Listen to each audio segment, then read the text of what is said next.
esta afirmação é digna de confiança. Se alguém deseja ser bispo, deseja uma nobre função. Ser um bispo é uma nobre função, Paulo diz. Bom, talvez você esteja um pouquinho confuso agora, né? Porque horas eu uso a palavra presbíteros, ora eu uso a palavra bispos, ora eu uso a palavra pastores. Talvez isso bugou a mente de algumas pessoas. E até ontem no grupo lá eu fiz essa pergunta, né? Nossa igreja tem bispo? Teve gente que falou que não, teve gente que falou que sim. Então isso buga um pouco a mente de algumas pessoas. Infelizmente, irmãos, o evangelicalismo moderno, já há muito tempo, tem criado uma espécie de hierarquia quanto a esses títulos. Em muitas igrejas, por exemplo, para você chegar ao status de pastor, você tem que começar lá por baixo. Como é que é começar por baixo? Primeiro, você vai ser um diácono. Né? Hierarquia, né? Patente baixa. Você é só o soldadinho raso. Aí, se você se dedicar bem, trabalhar com vigor ali, vão olhar para você e falar, olha, está trabalhando bem. Aí você é promovido. Aí você passa a ser, então, um presbítero. Já subiu de cargo, né? Já você duas faixas na patente já está legal. Aí, se você se esforçar mais, se desenvolver bem, aí você sobe mais um cargo, sobe aí sua patente. Aí você passa a ser evangelista. Eu sei que depende da igreja, é invertido isso aqui, essa ordem entre evangelista e presbítero, tá? Então, algumas igrejas, o presbítero vem antes do pastor, outras igrejas, evangelistas, mas isso é problema deles, tá? É só a título de conhecimento mesmo. Então, você sobe de patente, agora você é o evangelista. Legal. Aí você quer ser pastor. Você não quer ficar só... Não quero só ser um evangelista, eu quero ser um pastor. Aí, então, você se esforça bastante. Aí você, então, sobe de patente. Aí você chega lá no status de pastor. Agora você é o pastor da igreja. E dependendo da denominação, tem um patamar acima ainda, que é o bispo. Aí você tem que se esforçar muito mesmo. Aí muito mesmo, para chegar a esse patamar aí. Tá? Então, o evangelicalismo moderno segue essa hierarquia que há entre esses títulos aqui. Pastores, presbíteros e bispos. Essas denominações tratam esses cargos, esses títulos, como cargos distintos, diferentes. Apesar, irmãos, de historicamente essa hierarquia ter sido implantada nas igrejas a partir do segundo século, quando a igreja cristã se torna quase que ali oficial, começa a crescer muito. Apesar de historicamente surgir nessa época com a ideia de um bispo monárquico, né? O bispo é aquele bispo que cuida, que preside um colégio de presbítero. Quando nós olhamos esse desdobramento que surgiu disso, né? Dessa necessidade de um bispo monárquico, quando nós percebemos o desdobramento, nós vamos ver que logo, logo, isso desembocou na necessidade, na ideia de um bispo universal. O bispo universal é aquele que você conhece como o Papa. Então, os desdobramentos caiu nisso. Surgiu lá atrás, é uma coisa antiga, e que foi refutado por muitas pessoas, mas que hoje impera na igreja cristã, na sua grande maioria, essa hierarquia, né, dos títulos. A Bíblia, ela apresenta bispos, presbíteros, pastores de forma intercambiáveis. E é assim que eu tenho usado, desde o começo. Por isso, horas eu falo pastores, horas eu falo bispos e presbíteros.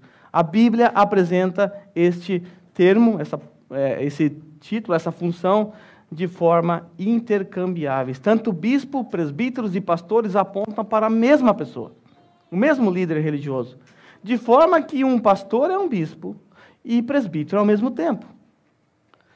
Quando nós olhamos para a história, lá em Jerônimo, 345 até 419, foi quando ele morreu, ele escreveu refutando essa hierarquia que eu acabei de mencionar a você, que surgiu no segundo século. Veja o que ele disse, já do quarto para o quinto século aqui. Presbíteros e bispos são a mesma coisa. Estou falando do quarto século. As igrejas eram governadas por um conselho comum de presbíteros. Era assim que as igrejas eram governadas. Se for insinuado que somente nossa opinião e sem apoio bíblico que o bispo e o presbítero são um, então deve-se examinar novamente as palavras, que não são um, Então deve examinar-se novamente as palavras que o apóstolo dirigiu aos filipenses. Porque lá em Filipenses, no capítulo 1, primeiro versículo, há uma saudação àquela igreja, e a saudação é para os diáconos e para os bispos da igreja. E aí o argumento dele aqui, o argumento de Jerônimo é o seguinte: você deve olhar para Filipos. Por quê? Porque Filipos era apenas uma cidade da Macedônia, e certamente uma cidade não poderia ter havido numerosos bispos. Não faz sentido. Bispos cuidam de várias igrejas. Se havia apenas uma cidade, uma única igreja, para que bispos? 2 bispos cuidando da mesma igreja? Não faz sentido dentro do conceito hierárquico. E aí ele diz assim: isso ocorre simplesmente porque naquele tempo as mesmas pessoas eram chamadas de bispos ou presbíteros. Agora vamos para a Bíblia ver isso. Vamos ver esta intercambialidade dentro da Bíblia. Quando nós olhamos para Atos capítulo 20, se você virar sua Bíblia e abrir em Atos capítulo 20, se você quiser anotar, riscar essas palavras que vão aparecer aí, fique à vontade. Atos capítulo 20, versículo 17 e depois 28. Esse é um texto um pouco triste, que termina com lágrimas. Paulo está chamando os presbíteros da igreja de Éfeso para orientá-los a respeito de falsos mestres que iriam entrar no meio da igreja. E no final lá, Paulo fala algo que deixa eles muito tristes. Vocês não vão me ver mais. Paulo sabia que era a última visita, o último contato que eles teriam e não mais se encontrariam. Mas nós não vamos ler tudo isso, não. Isso aí você pode ler em casa. O versículo 17 diz assim: de Mileto, Paulo mandou chamar os presbíteros. Guarde isso em sua mente. De Mileto, Paulo está em Mileto, ele pede para que os presbíteros, agora anote aí, da igreja, no singular, de Éfeso. Ele mandou chamar. Venha presbítero, mande chamar os presbíteros da igreja, no singular, de Éfeso. Essa carta de Timóteo foi escrita, direcionada para a igreja de Éfeso. Tá? Guarde isso. Então, o que havia naquela igreja? Presbíteros, não é? Haviam presbíteros naquela igreja. Venham presbíteros. E aí os presbíteros chegaram. Os presbíteros se encontraram com Paulo. Paulo começa a dar instruções a respeito de coisas que iam acontecer com eles. E lá no versículo 28, Paulo fala para eles tomarem cuidado com as coisas que iam acontecer. Veja só. Cuidem de vocês mesmos e de todo o rebanho. Essa palavra rebanho faz você lembrar de alguma coisa? Não pegou ainda? Ok, segura aí. Então cuide de vocês mesmos e de todo o rebanho sobre o qual o Espírito Santo os colocou como bispos. Mas peraí, não eram presbíteros? O texto está falando que o Espírito Santo colocou eles como bispos. Eles são bispos então? São bispos. E logo em seguida, para pastorearem a igreja de Deus que ele comprou com o seu próprio sangue. Agora eles são pastores também? Pensei que era presbítero, mas agora está falando que é bispo, agora está falando que é pastor. Nós encontramos nesse texto a intercambialidade desta função, dessa nobre função. Pastor é ao mesmo tempo um presbítero, ao mesmo tempo um bispo. Não há diferença, hierarquia com relação a esta função. Chame os presbíteros da igreja, agora cuidem de vocês. Vocês foram colocados aí pelo Espírito Santo como um bispo, para que vocês pastoreiem o rebanho de Deus. A igreja que ele comprou com o seu próprio sangue.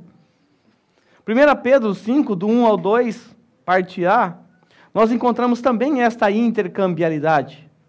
Diz assim o texto: portanto, apelo para os presbíteros, anote aí, que há entre vocês. Haviam presbíteros entre eles. E o faço na qualidade de presbítero. Pedro está se colocando como um presbítero. Deixa eu abrir um parênteses aqui. Quando eu era mais novo, eu pensava assim, nossa, o Pedro, ele foi meio incompetente, né? Não conseguiu nem ser um pastor, né? Acho que foi porque ele negou Jesus, então ele ficou rebaixado ali como um presbítero. Fecha parênteses, pensamento de um moleque retardado. Ok. Eu faço na qualidade de um presbítero, como eles, e testemunho do sofrimento de Cristo, como alguém que participará da glória a ser revelada. E logo em seguida ele diz, pastoreiem o rebanho de Deus que está aos seus cuidados.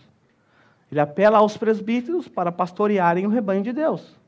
Era presbítero? Pastorear não é coisa de pastor? Pois é, presbítero e pastor são a mesma coisa. Por que nós temos, então, títulos diferentes para a mesma pessoa? Por quê? Essa é uma razão muito simples. Cada uma dessas palavras, presbíteros, ou presbítero, bispo e pastor, tem um significado, que aponta para aquilo que o líder eclesiástico faz. São características diferentes de um mesmo líder. A palavra presbítero literalmente significa ancião. Ancião é a ideia de idoso. Desculpa aí, não é meu caso aqui, tá? Idoso. Mas a palavra não aponta, a ideia aqui não é apontar para a idade do presbítero. Porque se nós observarmos, Timóteo mesmo era jovem. Paulo diz a ele que ninguém despreze a sua mocidade. Ele era um delegado apostólico e jovem. Quando nós olhamos, por exemplo, para Atanásio de Alexandria, ele foi diácono aos 20 anos e presbítero aos 30. Então, não é a questão da idade que voga aqui. O que acontece é que já naquele tempo, nas sinagogas judaicas, havia anciãos que coordenavam, que lideravam a sinagoga, que eram responsáveis por abrir os livros, os pergaminhos e oferecer instruções. Então, esse conceito de ancião já era algo comum dentro das sinagogas, para representar, para apontar para um líder que ficava, ou para alguns líderes que ficavam cuidando da sinagoga, de instrução, de apresentar conselhos, dar direção. Por isso, presbítero ou ancião implica em sabedoria, experiência, aconselhamento, direção. Alguém a ser ouvido com atenção. Tá? Vem da raiz judaica, zaquém. Então, a raiz dessa palavra presbítero vem do judaísmo, onde o ancião era um representante, era alguém sábio que cuidava, era alguém que era buscado para dar conselho, era aquele que conhecia muito bem a Torá, então era consultado para tirar dúvidas. A palavra episcopos, que é a palavra bispo, que é a que aparece aqui no nosso texto, essa afirmação é digna de confiança. Se alguém deseja ser bispo, vem de episcopos. Essa palavra é uma palavra grega em sua origem e foi usada para oficiais municipais que supervisionavam a cidade. A palavra bispo ou episcopo literalmente significa aquele que olha por cima, aquele que vê por cima, aquele que supervisiona. E é a função dos pastores, então, supervisionar. Porque esta palavra indica a natureza de supervisão de um ministro da igreja. O bispo, então, o chamado de episcopos também, ele possui uma visão sistêmica de olhar por cima, olhar tudo. Ele tem que estar ciente do que está acontecendo e dar direcionamento. Ele tem que saber o que está sendo ensinado. Ele tem que saber, por exemplo, que o que está sendo cantado no louvor. Se os caras cantarem uma música herética aqui, é responsabilidade minha. Aí do Rogério. Né? Mas é responsabilidade minha, em última instância. O bispo é aquele que está ciente do que está acontecendo. Ele vê por cima, ele supervisiona, ele cuida, olhando por cima. Bom, pastor é o mais popular, né? Todo mundo conhece, é o que é mais usado. E é o que menos aparece na Bíblia. Aparece mais presbítero, tá? Pastor é simples de entender porque ele aponta para a natureza do ministério pastoral de cuidar, proteger, guiar, alimentar o rebanho. É mais fácil de você imaginar o que é, porque você tem uma figura visível, você consegue ver um homem cuidando de um rebanho, protegendo, alimentando. Então, você consegue vislumbrar o que é isso. Em suma, então, os líderes da igreja são presbíteros que supervisionam e pastoreiam o rebanho do Senhor. É simples assim.